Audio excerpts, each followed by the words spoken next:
What's up guys, Matt with BleepinJeep, everything off-road, none of the boring stuff. Today we're going to get started on Project JL Overlander. This is the wife's daily driver, and I've got a 2.5-inch Rock Krawler X Factor lift kit. We're going to put it on. Let's get started.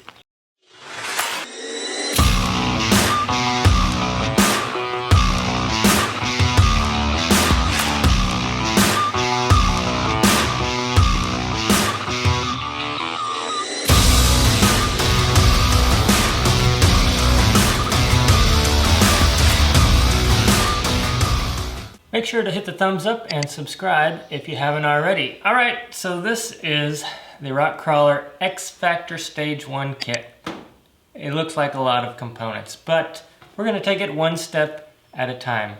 So you've got your springs that are gonna get replaced, shocks gonna get replaced, the front control arms, upper and lower, rear control arms, upper and lower, and yeah, so it looks like a lot, but basically we're just replacing components one at a time until we finally manage to get them all on there.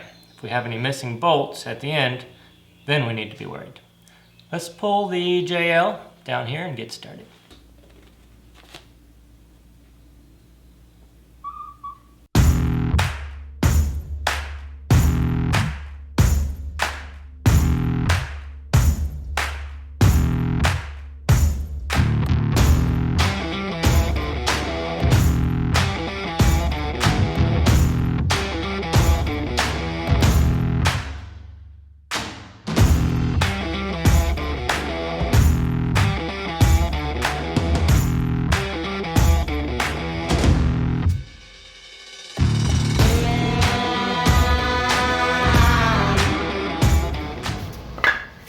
Anytime you're working on your vehicle, you want to get everything up on jack stands instead of just the jack, because it's prone to fail. The easiest way for me to do that, I usually drive up on ramps. That gets it up off the ground. Then I jack up under the axle, put your jack stands under there. The directions say to put it in front of the axle, probably for liability reasons, but there's nothing actually there, and you'd have to have a 5-foot tall jack stand. These are those 6-ton jack stands. I like these because they're much bigger, safer, taller than those little tiny ones that are used for cars, especially when you're working on Jeeps. But for safety reasons, I'm just going to do one side at a time. I'll do the front and then do the back. Let's take a look at the directions. Rock Krawler's got a pretty good set of directions here with a lot of pictures and all the installation steps. What's nice is they have torque values for most of the bolts, and then suggested starting lengths, which I get this question a lot. So if you follow these starting lengths, then we'll set up the control arms so that they're already very close to what they need to be once installed. That way, once we get everything installed, it's pretty much in the right place, and you make fine adjustments on your pinion angles just by turning these and setting your pinion angle to the correct angle. But with these directions, it should be fairly close, which is really nice to have. Next up, we'll just follow the directions and do what it says. Basically, we're going to remove a lot of stuff first. The front shocks, the sway bar links, part of the stuff holding the brake lines on. We're going to move the front track bar, the front springs, the lower and upper control arms. Even though it says to do that, we're going to do one side at a time. That way your axle just doesn't fall out, which would happen. So I'll just remove like the upper link, replace it with the aftermarket one, and then the lower control arm, replace it. That way, you know, your axle just doesn't fall out of here, and it's going to be a lot easier to line everything up if you keep some of those control arms in there as you're replacing them. So let's get started on that. Right now, what's keeping the axle from drooping out further is the shock. So to get the shock off, it's going to be easier if we lift up the axle just a little bit to take off that stress.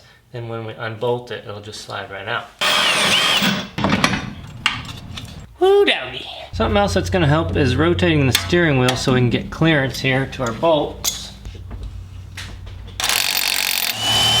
We're going to need to remove the springs To do that, we have to drop the axle down really far. There's going to be a couple things that keep that from happening, one of which is the track bar. So we need to disconnect that. Here on the driver's side is the breather vent. We don't want to tear that up when we drop the axle out, so go ahead and pop these little clips off. That'll just give it more droopy room. And on the passenger side here, you'll need to remove this guy and this is the wiring for the central axle disconnect, which is a silly system. I don't know why they ever brought this back. I'd like to delete this in the future. Maybe I'll put some RCVs or something and unplug that just so it doesn't break when you let all this down.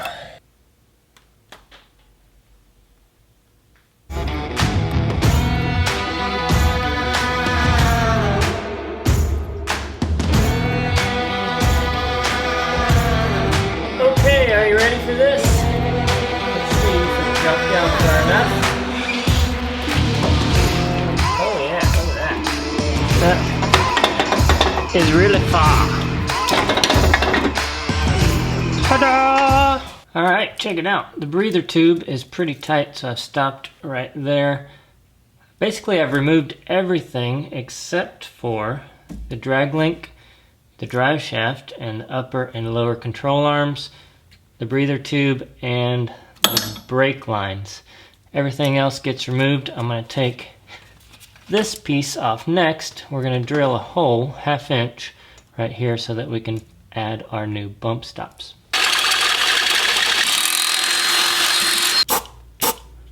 Two of these are stackable bump stops. 2 of them for a 2.5 inch lift, 3 for a 3.5 inch lift, and then nut goes on the bottom. There we go. Next, I'm going to replace the upper control arm. One thing I've noticed working on this JL is that if you don't have a good metric impact socket set, you need to get one, because just about everything in here is metric. And there's some big stuff too, like 22, which I don't even have, so that's going to be a problem. Here's something I've never seen before. It's a heat shield for the upper control arm bushing. The top one's pretty hard to get to. How long is this bolt? Come on. Alright, well, finally. Whew! Look at this, how this wraps around in a circle. I wonder why it does that. It's kind of weird. Looks like I'm gonna have to go old school. Let's see if this little guy has enough torque. Alright. Make sure to keep all your hardware, because we're gonna have to reuse a lot of it. At a 2.5 inch lift, it should be 20 7/16 of an inch. You'll just turn this until you get it to the right length. And what we're measuring is from the center of the hole to the center of the hole. Alright, like I said, I would normally tighten this down for the final adjustment in the Jeep, but I just put it in there and there's almost no way to reach the top of this, and it needs a lot of torque. I think 220 foot-pounds. How you're going to figure that out without a torque wrench and a big giant crescent, I have no idea. But I'm going to tighten this on the bench, that way I can just adjust the lowers later on. That's pretty much as tight as you can get it, and the lowers are even more. When you go to put it in, make sure that the bend is away from the frame. Make sure you've got your grease zerk fitting in there and that it's pointed down. And put that up in here first. And for this end, you might need a jack. I've put the jack on the pinion here, and we're gonna lift up to try to get this into place.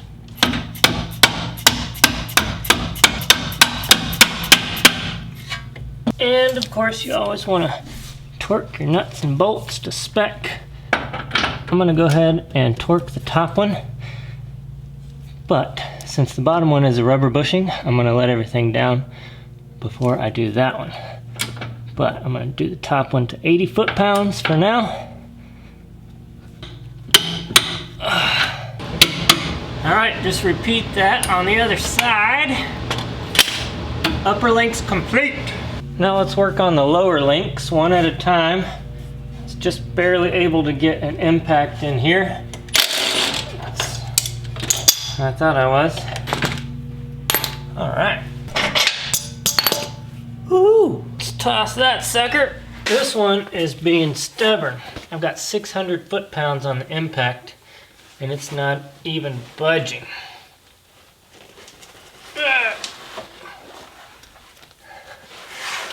There we go. I think that worked.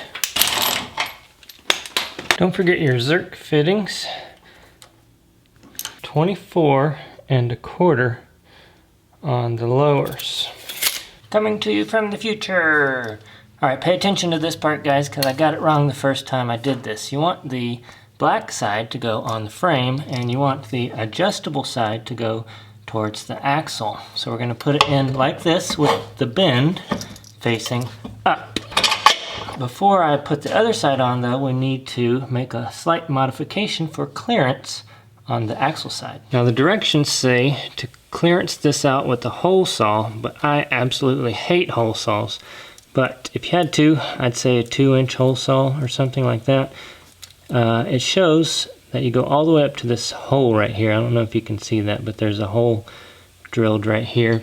I happen to have a plasma cutter. I'm going to use that just because it's handy, quick, and fast. Can't see what I'm doing because the camera's in my way. You guys are in the way. Sometimes you got to use a crescent hammer. Oh yeah! All those crescent hammers, they really do the job. Next up, we need to get rid of this factory bracket that comes on the brake line. The directions say you can cut it off or pry it off. I don't see any way that I'm going to pry that. That thing is thick. So a Sawzall would make quick work of it, or once again, plasma cutter. Let's give it a shot.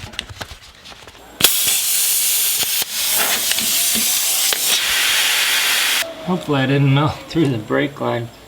I smell some burning rubber. Alright, let's put the new coils in. This little guy goes in first. That comes from Rock Krawler. Replaces the factory one. And this goes up here. And I'm going to have to drop the axle down even further. That's going to be tight.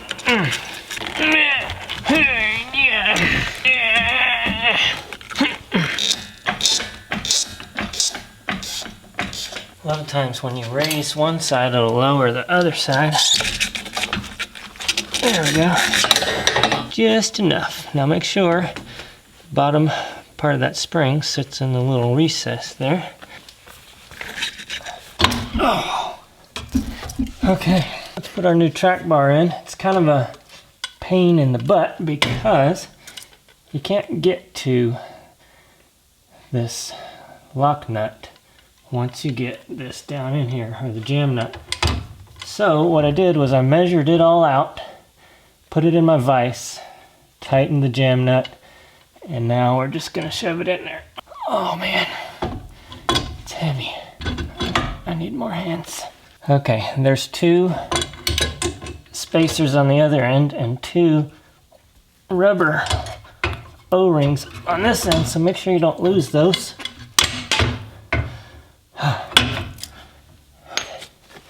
Come on.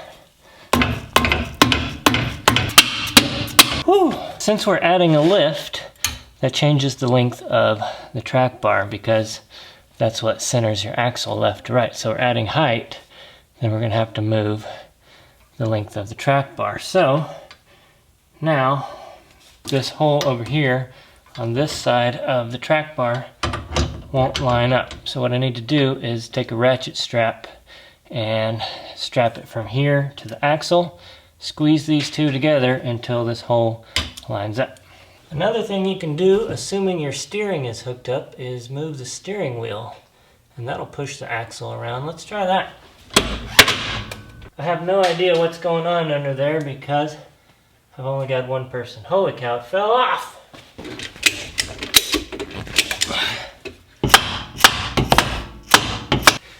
Alright. Oh yeah. Look at that. Torque spec on that is 125. Next we need to make way for our new sway bar links. There's two brackets, relocation brackets. One is wider. We're going to use that one on the driver's side. And probably have to beat it into place here.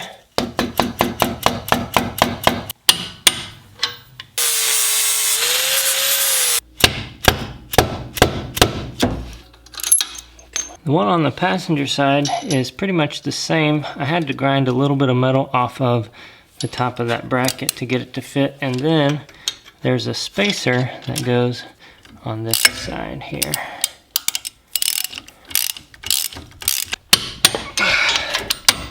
Next you can install your sway bar links. The directions say you want this 8 inches long for the 2.5 inch lift. You want your Zerk fittings out, obviously. And to get both of these on, you'll need to level out your axle. So put jack stands or put jacks under each side, level the axle, and you'll move this up and down until you get it in. And there's a spacer on the top here, and the other side just goes straight to the bracket. Once you get that on like that, go ahead and torque them down, and then you'll want to tighten these boogers up as tight as you can get them.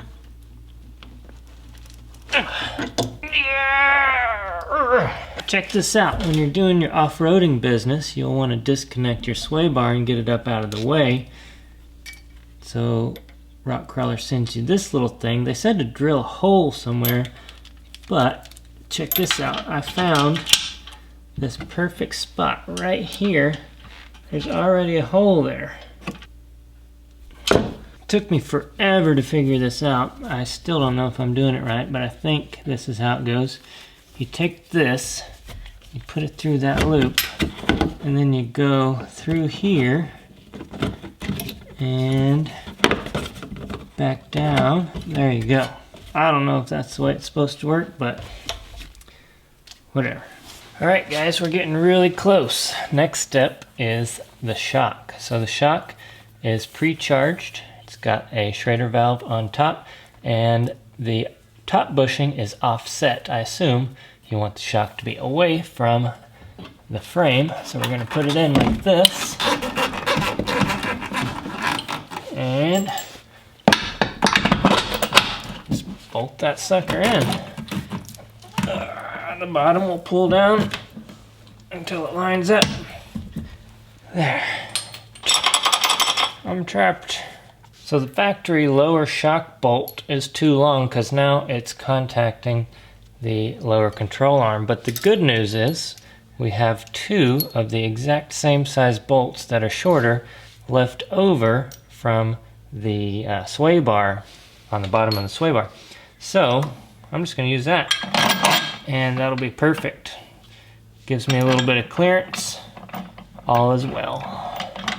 I just want to go back to redneck torque.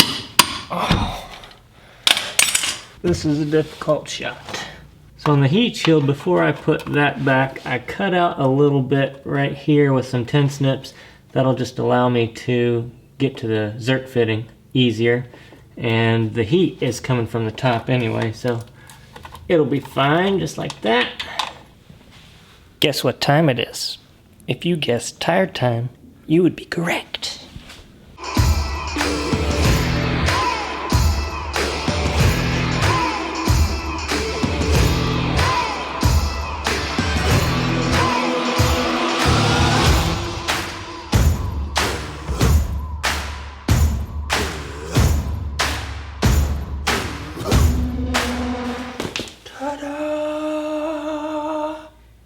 Oh, check that out, guys. It's looking meaner already. All right, now's the time to make sure you didn't miss any bolts on the front. Make sure everything's torqued. Make sure you didn't forget to put anything back on. Also, you can grease up front if you want. I went ahead and tightened all the bolts that were going through rubber bushings, so you want to set the Jeep on the ground before you tighten those up, anything that's going to rubber. And now you can go ahead and adjust your steering wheel if your steering wheel's off, or adjust your track bar if your axle's not centered. Luckily, it looks like this is perfectly centered. The steering wheel might be a little bit off. I'm not going to go over that too much because I have other videos on that. But basically, let's look under here. So your drag link is attached to your pitman arm. You just loosen this and crank that until your steering wheel is straight. Watch my other videos on that. And if your axle's not centered, you're just going to adjust your track bar, which is right here. All right, let's move on to the back. I'm going to turn this sucker around. Let's do it.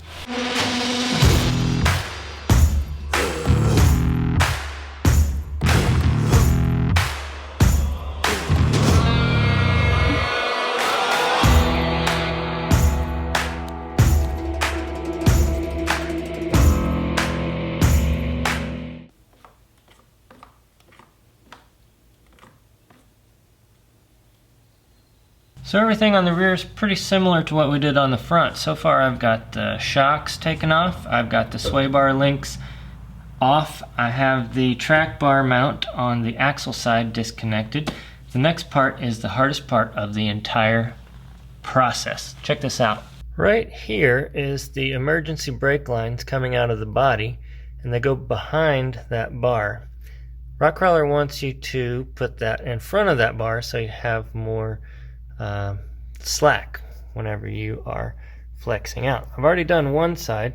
Let me show you how to do the other. You're going to need a vice grip, a little tiny hose clamp, and a lot of patience. First off, go ahead and pull your parking brake as hard as you can. Now right on the back side of your brake, put a vice grip right here. That'll keep that from going back in. Now we're going to release the parking brake. And that should give you enough slack to get this off. Now, you can see it right there. We need to pull that through this hole, and it's got like a one-way little push button thing on there. If you have the special tool, it'll make it a lot easier, but most people don't have that. What I've done in the past is had people put a 1/2-inch socket on there. That works really good, but you can't put a 1/2-inch socket over this part because they've changed it up. So what we're going to do is use a hose clamp and push that on there. I'm going to have to loosen the hose clamp and then tighten it down on the very end. This is why I said you need a lot of patience for this. It might take a while. Oh, got it. Whew. Did you catch that? Now there's also a bracket that's clamping it to the floor. You can see it kind of right there. We need to get rid of that. Alright. Oh, I got dirt in my eye. Now we just need to reroute this line in front of this metal bracket instead of behind it. Alright, now it's rerouted in front of that. We can loop it around, and we will put this back through here and clip it in, and then this thing back through here. Make sure you do not loosen this before you get that back through that hole, otherwise it'll be very difficult. Alright, now that you're proud of yourself for getting that complete, check this out. More than likely, if you're like me, everything came loose on the inside of your e-brake handle there, and I don't know why. We'll see in just a minute, but I hear that is a common problem from just checking the internet real quick. And also, we're going to have to remove the console or just lift it up out of the way. So right here, there's a little, whatever you want to call that, piece of plastic. Underneath that, 10mm bolt on both sides. After that, move your seat forward, and then there's another one right here. Oh look, a pretzel.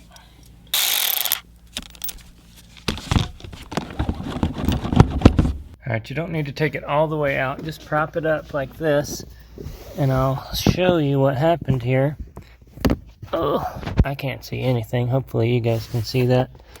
But this cable came loose right here, and it needs to go into there. You've got two of them. This needs to go back in there. So I'll use my little trick again with the vice grips to give me some slack, and then I'll pop those in there and then take the vice grips back off and put the console back together.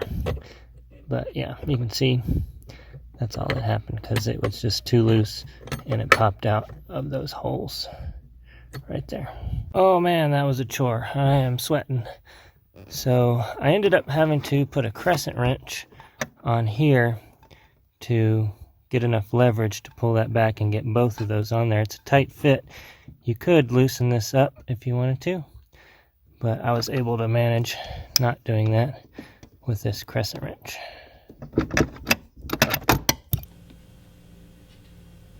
Alright, now we can drop the axle out, and we should be able to remove the springs at this point. So close. Oh-ho! Uh-oh. Looks like it's the bottom one that gets removed. We'll replace that with the new piece. They're actually marked driver and passenger, and they're different thicknesses, so don't screw that up. And the top one gets reused when we put the new spring on. I'll set that aside for now. Next up, we need to mount this relocation bracket for the track bar. It's gonna go right here, up and over the stock location. It's gonna need some persuasion. Let me get the persuasion bar. There is a spacer that goes in the middle. It's gonna need more persuasion. Lots and lots of persuading going on here. Woohoo! That goes down on the axle, and then we've got this U-bolt that goes and it connects it over there. Alright, we're gonna need more persuasion. Holy crap. First, tighten the U-bolt to spec. It's 55 foot-pounds, and then we'll tighten this one up. I'll save the track bar for later so that we have some more wiggle room here.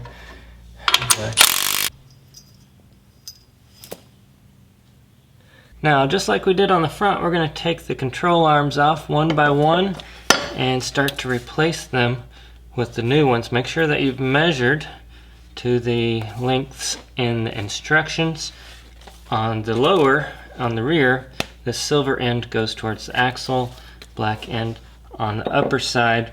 And right here, you're going to need to remove this bolt temporarily to remove your brake line so you can get to this bolt right here. Once again, this is for clearance, so this side goes up and the zerks are also facing up as well.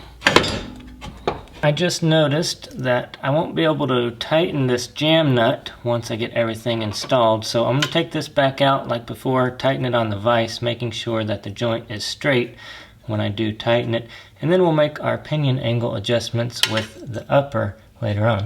This won't quite fit in there. A little trick to deal with that: take your crescent wrench, put it on here, and we're just going to bend it out slightly.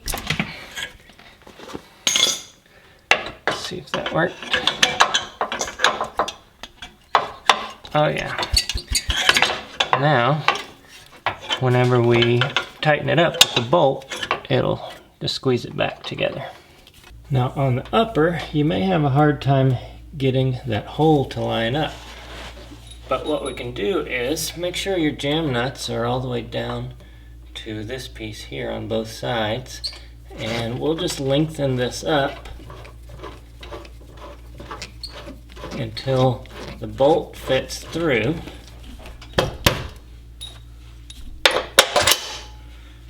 Now, once we get that, we'll just draw this back in. I'll probably have to go get a crescent wrench and put some tape, electrical tape over this to keep it from scratching the paint. But I'll be able to shorten that back down to where it's supposed to be, and then we'll also use that to adjust the pinion angle at the very end. It's time to put the springs in. This part can be a little bit tricky, especially if you don't have a helper. So there's a couple things you have to take into account. The top part, this tighter wrap, is going to go up. Also, this stock component here has an index on the top, so you want to make sure that that's indexed appropriately up there. But then your spring also indexes to here. You want to make sure that that stop right there is indexed correctly with the spring. All that's pretty hard to do because this won't stay up in there. So what I'm going to do is put some RTV around here, which will just hold this in place while I get everything set up. So make sure you got that in the right orientation up top.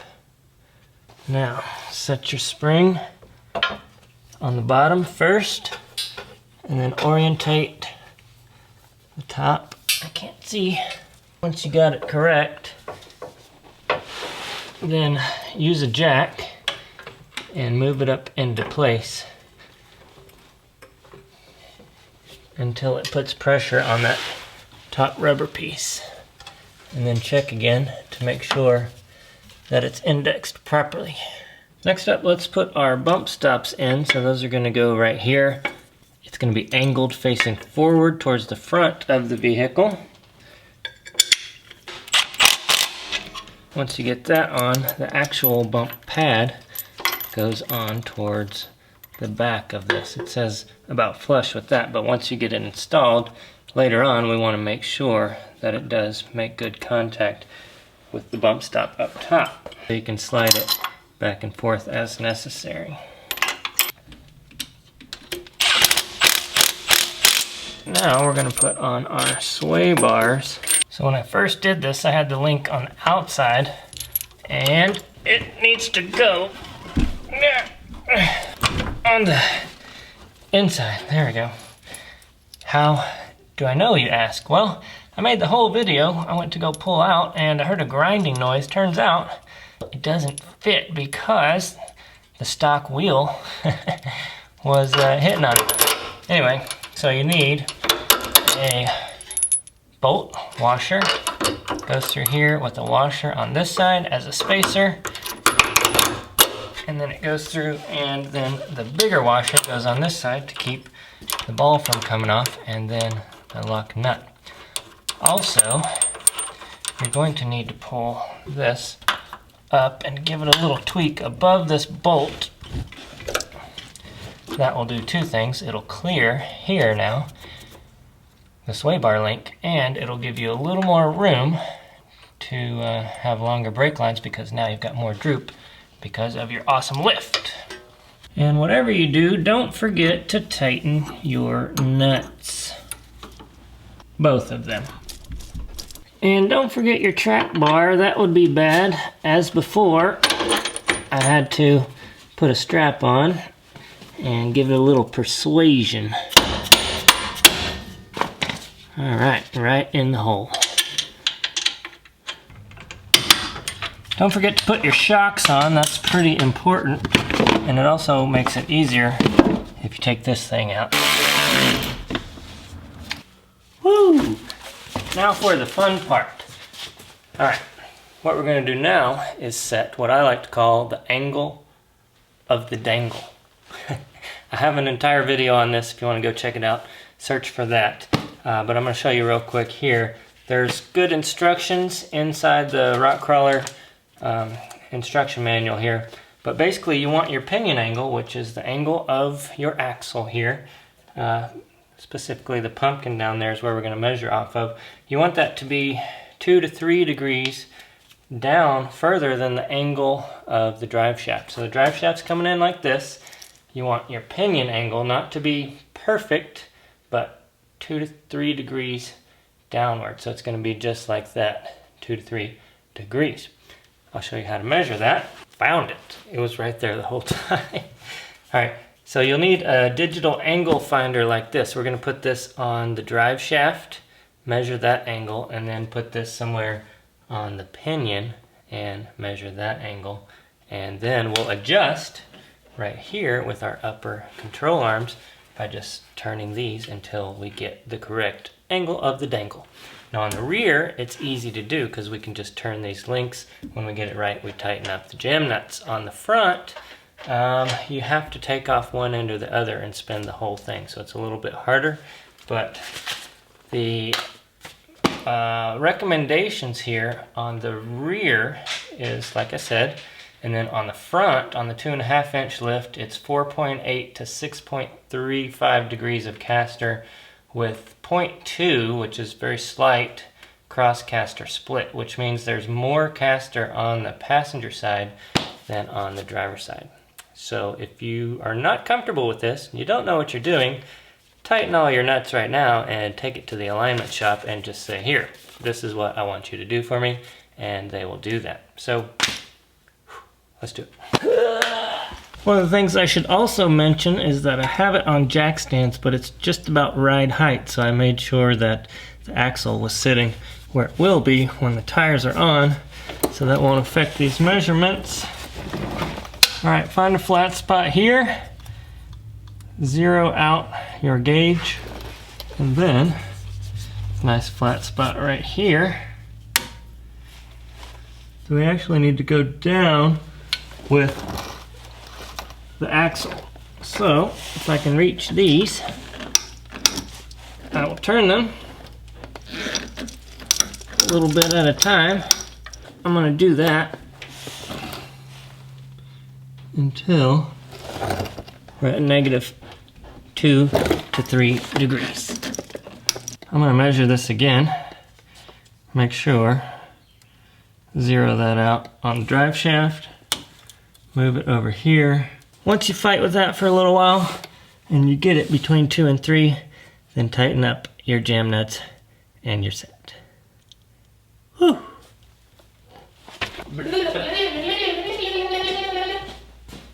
I'm missing a wrench.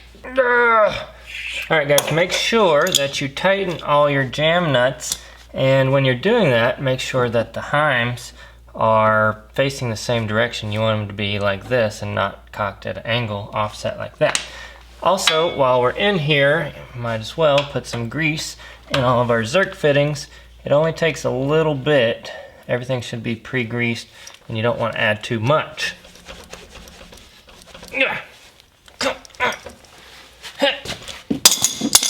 Oh! Ah!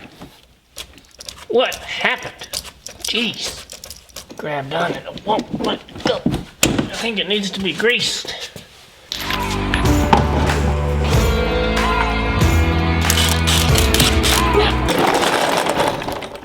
Alright, let me jump back up to the front end here before we finish. I want to try to explain caster. So, Rock Krawler recommends that you take this to the alignment shop and have a full alignment and caster performed. And you're going to probably need to take that to an off-road alignment shop, because now that you've made some modifications, a regular alignment shop might not know what to do with it.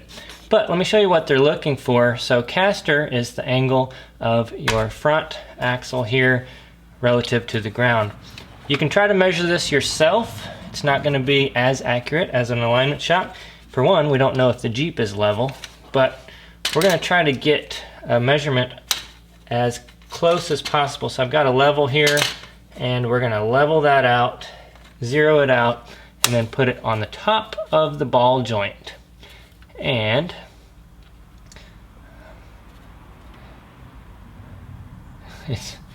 it's so minute that depending on which way you turn it, you're going to get a different reading. But what we're looking for in the directions is for a lift height of 2.5 inches, 4.8 to 6.35 degrees. So I'm right at around 5, and that's perfect. Obviously, like I said, if you're super worried about it, or even if you're not, taken to an alignment shop. That's all I've got to say. And then I'm going to tighten up the jam nut because I was waiting to see if I had the proper caster before I tighten this up. If not, I was going to drop this down, rotate it once, and then put it back in, and that would change the angle of the dangle. Ton, ton, ton, ton, ton, ton, ton, ton.